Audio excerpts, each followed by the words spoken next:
Revision பண்ணுங்க கட்டாயம். ஓட்டை வார்டில மட்டும் தண்ணி நிரப்பாதீங்க. அப்படின்னா என்ன? படிச்சுட்டு ரெக்கார்ட பார்த்துட்டு அடுத்தடுத்ததா போறீங்க. அதேபோல வாசிச்சுட்டு ஒவ்வொண்ணா கடந்து கடந்து போறீங்கன்னு சொன்னா, நீங்க நினைக்கிறீங்க நான் படிச்சுட்டு போறோம்னு சொல்லி. எத்தன யூனிட் முடிஞ்சு? 2 யூனிட் முடிஞ்சுச்சு. 3 யூனிட் முடிஞ்சுன்னு சொல்றீங்க. ஆனா அப்படி இல்ல.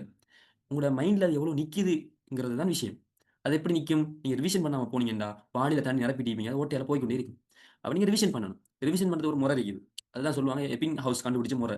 அது என்னன்னா, நீங்க இப்ப நான் இன்றைக்கு படிச்சு தந்தேன் தானே! நான் உங்களுக்கு என்ன படிச்சு தந்தேன் இன்றைக்கு? வஹ்தத்துல் வஜூத் படிச்சு தந்தேன்.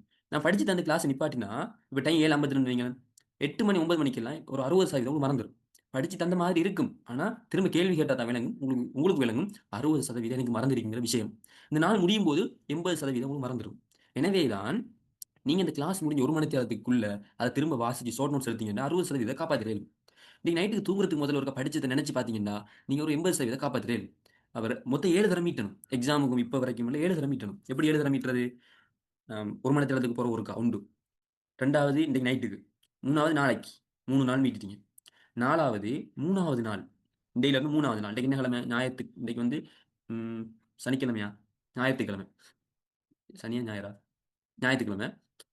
அடுத்து புதன்கிழமை. புதன்கிழமை ஒருக்கா, புதன்ல செவ்வாய்க்கிழமை. செவ்வாய்க்கிழமை ஒருக்கா மீட்டுவீங்க. அப்ப 4. அடுத்தது இந்த கிழமை முடிஞ்ச ஒருக்கா மீட்டுவீங்க. அடுத்த ஞாயித்துக்கிழமை ஒருக்கா மீட்டுவீங்க. 5 தரம்.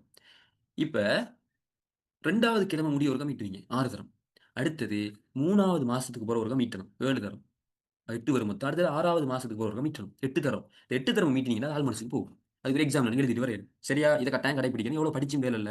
படிச்சு ரிவிஷன் பண்ணி ஞாபகத்துல நிக்கிறது தான் விஷயம். அந்த வகையில நாங்க இதெல்லாம் பார்த்துட்டோம். எனவே கட்டாயம் ரிவிஷன் பண்ணுங்க.